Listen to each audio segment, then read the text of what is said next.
नमस्कार दोस्तों, मैं भी भारत की इस विशेष इंटरव्यू सीरीज में आपका एक बार फिर स्वागत है। जैसा मैंने आपको पहले भी कई बार बताया है कि इस इंटरव्यू सीरीज में हम आदिवासी नेताओं से बात करते हैं, उन लोगों से बात करते हैं जो आदिवासी के अधिकारों, उनके हकों, उनके मसलों से सरोकार रखते हैं, उसके बारे में बोलते हैं, बात करते हैं और उन लोगों से भी बात करते हैं जो इन अधिकारों को समझने की कोशिश करते हैं। आज मेरे साथ तेलंगाना से सिडम विवेकानंद मौजूद हैं, जो हाई कोर्ट में एक एडवोकेट हैं और उनसे जिस मसले पर बात करनी है मुझे, वो है कि तेलंगाना में आदिलाबाद जो जगह है वहां पर ये आदिवासी कार्यकर्ताओं का, संगठनों का कहना है कि पुलिस उनको जानबूझकर टारगेट कर रही है, परेशान कर रही है।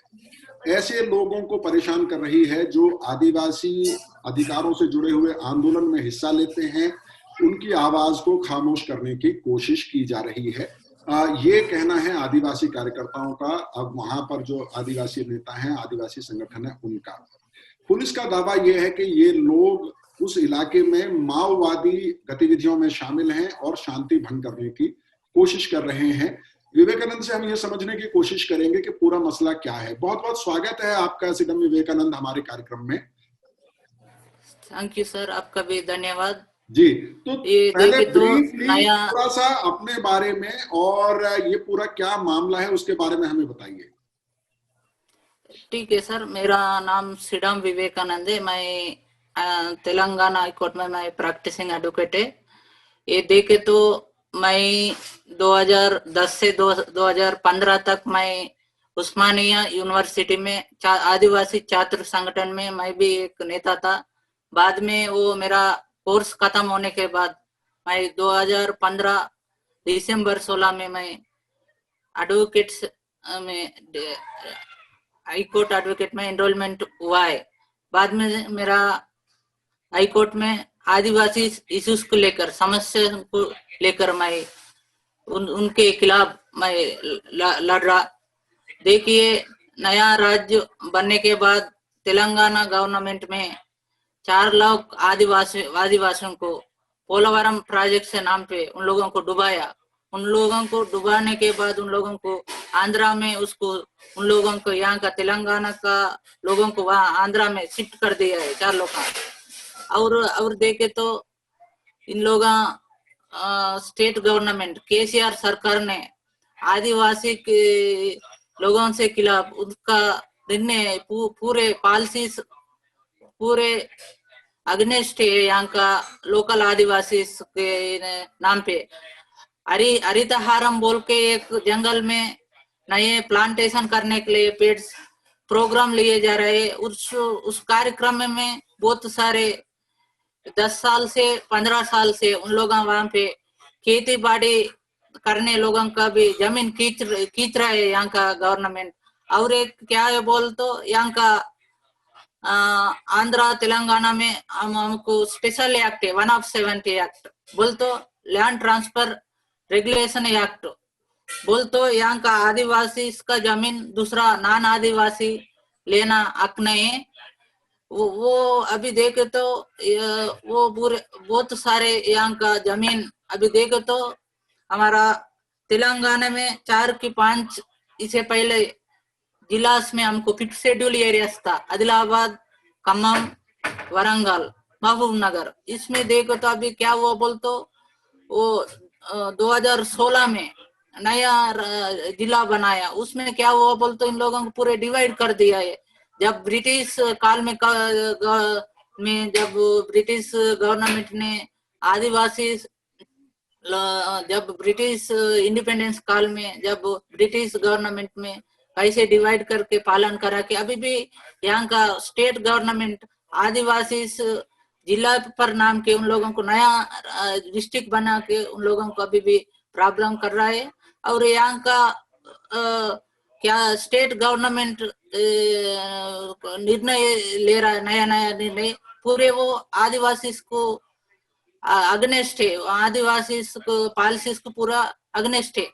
यहाँ का पिसा इम्प्लीमेंटेशन नहीं हो रहा और यहाँ का पूरे एक्ट्स भी आदिवासी को अगेंस्ट है। अभी देखे तो अभी पढ़े हुआ क्या कि मैं कारवान मैगजीन में एक स्टोरी आया है, how the Telangana government harassing the Adivasis and जी जी बिल्कुल, मैं advocates बोल। वही मसला आपसे विवेकानंद समझना चाहता हूं कि अगस्त में जो एक लिस्ट वहां पर पुलिस की तरफ से रिलीज की गई है, जिन लोगों के नाम है उसमें आपका भी नाम उसमें लिया गया है, तो ये पुलिस ने जो लिस्ट निकाली है और ये जो आरोप है कि आप लोग माओवादी गतिविधियों में शामिल हैं, वहां अशांति फैलाने की कोशिश कर रहे हैं, इस पर क्या कहना है आपका?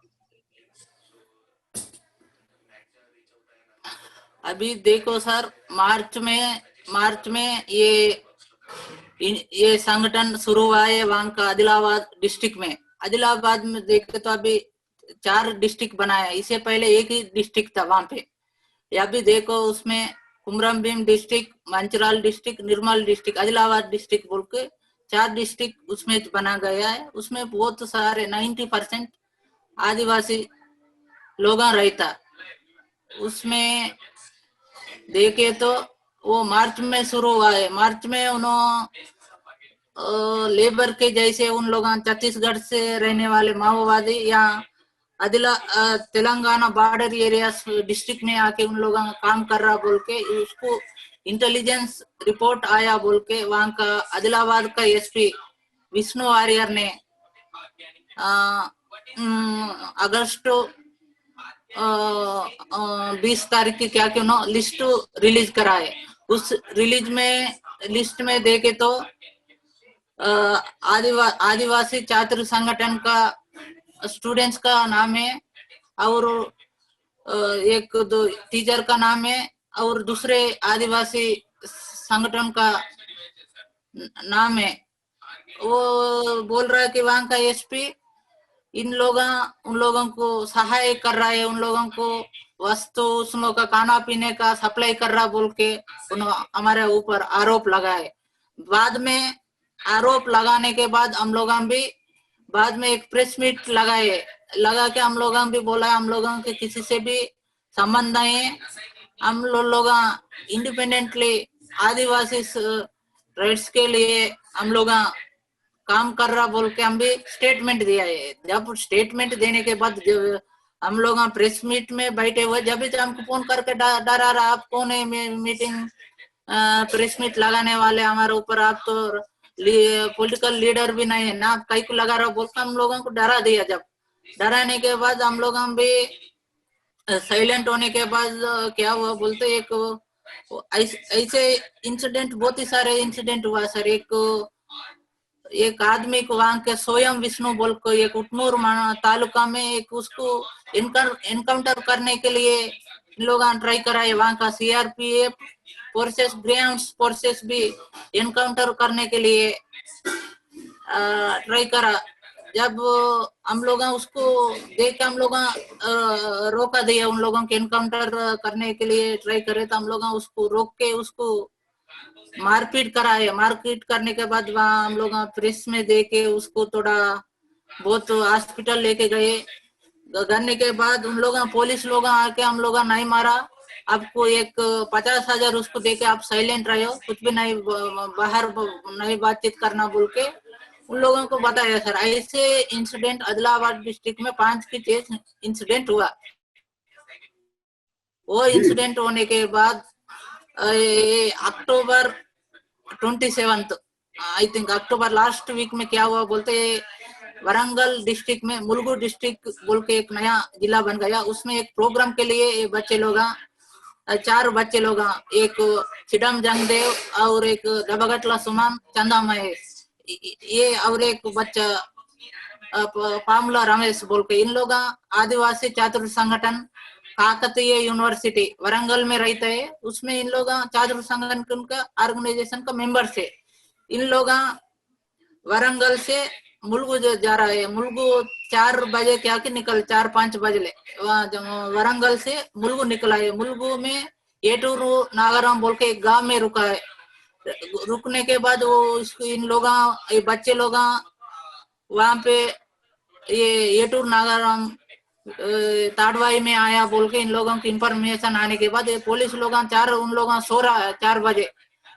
4 बजे उन लोगों को उठा के लेके गए पुलिस स्टेशन को, 4 लोगों को लेके गए, लेके जाके उन लोगों को एक 1 वीक तक उन लोगों को इलीगल डिटेंशन करके उन लोगों का पूरा इंफॉर्मेशन लेके किसको कर किस किस को इन लोगों को रिलेशन है, क्या कर रहे हैं बच्चे लोगों का पूरा इंफॉर्मेशन, इलीगल डिटेंशन वो करके 3 तारीख उन लोगों को प्रेस में मास्क डाल के पूरे इन लोग माओइस्ट को हेल्प करने के लिए छत्तीसगढ़ जा रहे हैं। इन लोगों के पास किताब मिला है, माओइस्ट पार्टी का पूरे बैनर्स मिला है बोल के 4 तारीख को इन लोग प्रेस मीट लगा के रिलीज कराए। रिलीज करने के बाद इन लोग हमारा नाम भी इसमें डाला है। इसमें देखो तो पूरे 4 पूरे टीचर्स थे। टीचर्स बोलते उन लोग टीचर्स यूनियन में काम करते हैं, उन लोग वहाँ का टीचर्स इश्यूज में काम करने वाले लोगों का 4 नाम भी डाला है। उन लोगों पे नाम डाला है। इसमें देखे तो बाकी लोगों का मैं एक एडवोकेट है, बाकी लोग और एक बीजेपी का कार्यकर्ता भी है, वहाँ पे बीजेपी का कार्यकर्ता है। और उन लोग एक तुडुम दोबिया बोल के एक आदिवासी संगठन रहते, उन लोगों का नाम भी इसमें डाल चुका है। तो आप कुल मिला के ये कह रहे हैं कि जो भी वहां पर आदिवासी अधिकारों की बात करता है, जो भी संगठन बनाता है या जो संगठन आंदोलन में शामिल होता है, उन लोगों को पुलिस टारगेट कर रही है और नहीं चाहती है कि किसी तरह का आंदोलन वहां पर हो, और माओवादी बताकर उनको परेशान किया जा रहा है। अभी देखो सर, उन लोग गवर्नमेंट खिलाफ इन लोग पूरे आंदोलन कर रहा बोल के इन लोग नहीं करे तो हम लोगों का नाम भी नहीं, हरासमेंट नहीं करता। आप साइलेंट प्रशांत से हम घर में रह के आपका काम आप कर लो, ऐसा दूसरा गवर्नमेंट खिलाफ आप काम करे तो हम लोग हरास करेंगे, आपको फॉल्स केसेस में डालेंगे बोल के उन लोग वहाँ का लोकल का एसएचओ स्टेशन हाउस ऑफिसर, वहाँ का सर्किल इंस्पेक्टर, वहाँ का डीएसपी एसपी लोग डायरेक्ट फोन करके डरा रहे। कम से कम हम लोगों को पीसफुल में गांधी मार्ग में हम लोगों को मीटिंग लगाने के लिए भी चांस यहाँ का तेलंगाना स्टेट नहीं दे रहा है। अभी देखे तो छत्तीसगढ़ का हालत कैसे है कि हमारा तेलंगाना का हालत भी एक नया राज्य बनने के बाद 7 साल हो रहा, अभी हमारा हालत भी ऐसे चोरा। तो ये बताइए विवेकानंद मुझे कि कौन से ऐसे बड़े इश्यूज हैं जिनको लेके आप काम कर रहे हैं वहां पर, और आपके जैसे जो बाकी आदिवासी कार्यकर्ता हैं वो काम कर रहे हैं, जिससे सरकार परेशान होती है और पुलिस आपको तंग करती है। क्या इश्यूज हैं वहां पर जिनको लेके आप लोग संगठित हो रहे हैं? अभी देखो तो सर, हम लोगों को एक बड़ी इशू क्या है बोलते हैं, अभी कोल माइंस का इशू बड़े है। अभी आदिलाबाद में 50% एरिया आदिवासी एरिया कोल माइंस में जा रहा है, और वरंगल खम्मम एरिया में भी कोल माइंस से जा रहा है। और बड़े बातें इन लोगों को FRA forest right to forest act उन लोगों को उनका भी डॉक्यूमेंटेशन नहीं है। और एक क्या बोलते यहाँ का रिजर्वेशन इश्यूज लेकर यहाँ पे भी हम लोग काम कर रहा। और एक यहाँ से एक बड़े इशू क्या है बोलते, एक लाम्बाड़ा एक बोल के एक समुदाय है, जब इमरजेंसी टाइम में इन लोगों को इंक्लूड कराए ST लिस्ट में, वो जब इमरजेंसी पीरियड में इन लोगों को कैसे इंक्लूड कर सकते हैं, जब इमरजेंसी टाइम में अभी कुछ किस ला भी नहीं काम करता ना, अभी किस कानून भी नहीं लागू होता, वो कानून नहीं लागू नहीं होता, फिर इन लोगों को कैसे इंक्लूड कर ST लिस्ट में बोल के हम लोग यहाँ का गवर्नमेंट से हम लोग लड़ाई कर रहा। और एक बड़ी बात लोग बोलते इन लोग हमारा बाजू महाराष्ट्र में इन लोग BC लिस्ट में है, और इधर बाजू गए तो कर्नाटक गए तो SC लिस्ट में है। यहाँ का रिजर्वेशन लेने के लिए इन लोग महाराष्ट्र से यहाँ आके इन लोग ST सर्टिफिकेट लेके हमारा नौकरी से इन लोग ले रहा। वो इश्यूज को लेकर हमारा आदिवासी संगठन ने काम कर रहा सर। तो जिस इलाके में आप लोग काम कर रहे हैं उसमें कौन कौन से आदिवासी समुदाय हैं, कौन कौन से बड़े आदिवासी समुदाय हैं जिस इलाके में आप लोग काम करते हैं, आदिलाबाद और जो और 3 जिले आपने बताए? अभी देखिए सर, अभी इसमें गोंड समुदाय, कोलाम समुदाय, नायकापोड़े, प्रधान से तोटिए। बाद में 1976 में जब इमरजेंसी पीरियड था, तब 3 समुदाय के एक बैकवर्ड क्लासेस कम्युनिटीज को, येरकला, लंबाड़ी, यानादुला, इन लोगों को जब इमरजेंसी पीरियड में इंक्लूड करा है यहाँ पे शेड्यूल स्टेटस में। अभी देखे तो ये 3 समुदाय यहाँ का लोकल रिजर्वेशन उन लोगों को लूट रहा, इसलिए यहाँ का दूसरे 9 आदिवासी समुदाय की गोंड्स, कोलाम्स, नायकापोड्स, तोटिस, मानेवार, प्रधान, इन लोग ये 9 समुदाय बन के गवर्नमेंट को ऊपर इन लोगों को जब इमरजेंसी टाइम में 1976 में एसटी लिस्ट में इंक्लूड कराए, उन लोगों को एसटी लिस्ट में निकलना बोल को हमारा आदिवासी संगठन काम कर रहा है। वो इशू को लेकर हम कर रहा है। अब जब ये इशू को लेकर हम तो काम कर रहा सर। जी, लेकिन पुलिस का ये कहना है कि ये पूरा जो इलाका है, जो 4 जिले नए बने हैं जिसमें आदिलाबाद भी एक है, इन इलाकों में पूरी तरह से शांति स्थापित है और यहाँ पर आप और आपके जैसे और जो संगठन हैं या जो कार्यकर्ता हैं वो आदिवासियों को भड़का रहे हैं, वहां पर माओवादी गतिविधियों को बढ़ावा दे रहे हैं और कई तरह की घटना का जिक्र भी पुलिस करती है कि कई गांवों में आदिवासियों को शरण दी जाती, कई आदिवासी गांवों में माओवादियों को शरण दी जाती है, उनको खाना दिया जाता है। इन आरोपों के बारे में आप क्या कहना चाहेंगे? अभी देखिए सर, 2017 से इन लोगों पुलिस लोगों ने और ये स्टेट गवर्नमेंट में कौन कौन गवर्नमेंट के खिलाफ से बातचीत कर रहे हैं, उन लोगों को फॉल्स केसेस डाल के उन लोगों को अरेस्ट करना शुरू करा है। 2017 में वरंगल डिस्ट्रिक्ट में 67 मेंबर्स उन लोगों को यूएपीए डाला है, तेलंगाना पब्लिक सिक्योरिटी एक्ट डाला है। उन लोगों को अभी तक 25 लोगों को केस में अरेस्ट करा सर। अरेस्ट करके उस केस को लोगों को परेशान करने के लिए उन लोगों को केस को नेशनल इन्वेस्टिगेशन एजेंसी को उसको ट्रांसफर कर दिया है। अभी भी वो केस चल रहा है। उसमें खम्मम का चरला कानपुर ऐसे बोल के तालुका छत्तीसगढ़ के एक 10 किलोमीटर सामने रहता, उस कानपुर ऐसे केस में इन लोगों 67 मेंबर्स को केस में डाला है। और एक देखो तो 27 मेंबर्स हैदराबाद कानपुर ऐसे बोल के उस केस में एक 4 एडवोकेट से, बाकी लोग राइटर्स है, रेवोल्यूशनरी राइटर्स, क्रांतिकारी राइटर्स है, उन लोगों को भी उस केस में डाल चुका है। वो केस भी एनआईए को लोग ट्रांसफर कर दिए। कौन कौन बातचीत कर रहा है उन लोगों के पास केसेस डाल रहा है गवर्नमेंट। इससे पहले अभी भीमा कोरेगांव में एक एक्यूज्ड है वरवर राव ने, उन्होंने भी हमारा साथ आदिवासी के लिए अवेयरनेस करने के लिए उन्होंने भी हमारे साथ काम करा। जैसे लोगों को भी नक्सलवादी करके उन लोगों को भी अंदर डालने के लिए गवर्नमेंट ट्राई कर रहा। अभी देखो उन्होंने जेल में जाकर 3-4 साल हुआ अभी भीमा कोरेगांव केस में, अभी तो कोई भी नहीं आ रहा। और हमारा एक चरला कानपुर केस में एक 2-3 बच्चा अभी तक 2 साल हो रहा, उन्होंने भी नहीं, उन लोगों को बेल नहीं आ रहा।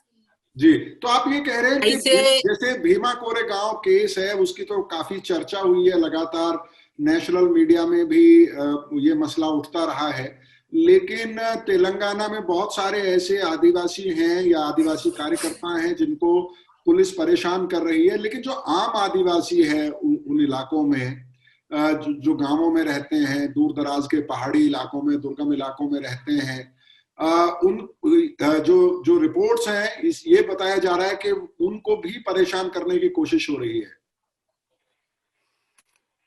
वो सही है बात सर। अभी देखो इन लोगों पूरे वो अदर दूसरे ऑर्गेनाइजेशन को उन लोग अभी कोई भी मीटिंग गीटिंग कुछ भी नहीं कर रहा। अभी देखो तो ये आदिवासी तेलंगाना में अभी दलित आदिवासी समाज, दो समाज अभी गवर्नमेंट के खिलाफ लड़ाई कर रहा। उन लोगों को साइलेंट करना बोल तो कभी भी देखो मुस्लिम लोगों को टेररिस्ट बोलता है, आदिवासी लोगों को नक्सलवादी बोलता है। वो तो हर एक स्टेट में वो चल रहा है ये मामला। ये नया मामला नहीं है। उस आदिवासी लोगों को अभी जंगल में रहता है, उन लोग रात में कोई आए तो भी उन लोगों को खाना, उन लोगों को रहने के लिए शेल्टर तो देता है। कई को बोलते आदिवासी का वो कल्चर है, उन लोगों का वो कस्टम है, जैसे दे रहा है। लेकिन उन लोगों किसको नक्सलवादी को भी ये हेल्प नहीं कर रहा। और इन लोगों बोल रहा, इन लोगों को खाना पीना जो बोले तो अभी एक केस में केरला हाई कोर्ट में बोला है, having Maoist is a not crime whenever he is directly participated in any movement, then that is a crime। इसलिए यहाँ का आदिवासी उन लोगों तो सहायता को कुछ भी नहीं कर रहा ना सर। कैसे माओवादी की हेल्प कर रहा हम लोग, बताओ। जी, तो मुझे ये बताइए कि जो आप लोगों के खिलाफ मुकदमे दर्ज हुए हैं, जो कानूनी कार्रवाई आपके खिलाफ पुलिस करती है, उसके बाद कोर्ट में जब आप जाते हैं अपने मुकदमे लेके, तो किस तरह का रिस्पॉन्स है, क्या स्थिति है, उसके बारे में थोड़ा सा अगर बता सकें। अभी देखो सर, अभी ये 4 लोगों को अभी तो 2 महीने के बाद उन लोगों को बेल आ गया वो केस में। अभी भी हम लोग भी ये पूरे पाल्स केसेस है बोल के हम लोग भी हाई कोर्ट में क्वास पिटीशन डाला है। हमको आशा है कि हमको भी हाई कोर्ट में टेम्पररी रिलीफ मिलने के अवकाश ज्यादा है। जी, तो विवेकानंद, बहुत बहुत शुक्रिया, आपने हमारे लिए समय निकाला और वहाँ के मसलों के बारे में और वहाँ जो आप लोग काम कर रहे हैं और किस तरह की मुश्किलें आप लोगों को आ रही हैं उसके बारे में बात की। हमारी कोशिश होगी कि उस इलाके में आएं और ग्राउंड रिपोर्ट तैयार कर सकें, इन सारे मसलों को समझ सकें और आपसे आमने सामने भी बात कर सकें। लेकिन आज आपने समय निकाला, उसके लिए बहुत बहुत शुक्रिया। तो दोस्तों, इस तरह की घटनाएं लगातार देश के अलग अलग राज्यों से हमारे संज्ञान में आती रहती हैं, जहां पर जब आदिवासी अपने अधिकारों के लिए लड़ते हैं तो किसी भी राज्य की तरह पुलिसिया कार्रवाई उनके खिलाफ होती है। तेलंगाना का ये मसला था आज जिस पर हमने चर्चा की। आदिलाबाद का इलाका जो है, वहां पर किस तरह से जो एक्टिविस्ट हैं, जो आदिवासी संगठन हैं, उनको माओवादी बताकर टारगेट किया जा रहा है। जैसा विवेकानंद ने कहा कि उनको डराने धमकाने की कोशिश की जा रही है। तो दोस्तों, ये इंटरव्यू सीरीज जारी रहेगी। इसमें हम आदिवासी नेताओं से, आदिवासी कार्यकर्ताओं से या फिर उन लोगों से जो आदिवासी मसलों से सरोकार रखते हैं, उनसे बातचीत करते रहेंगे और आदिवासियों से जुड़े हुए अलग अलग मसलों को हम लोग आपके सामने लाते रहेंगे। जैसा मैं हमेशा कहता हूँ, मेरी आपसे गुजारिश रहेगी कि हमारे YouTube चैनल को सब्सक्राइब करें। मैं भी भारत.co.in हमारी वेबसाइट है, उस पर आदिवासियों के अलग अलग पहलुओं से जुड़ी हुई आपको बहुत सारी रिपोर्ट्स मिलेंगी। उस वेबसाइट को आप देखें, सब्सक्राइब करें, अपने दोस्तों के साथ शेयर करें। बहुत बहुत शुक्रिया, थैंक यू, धन्यवाद।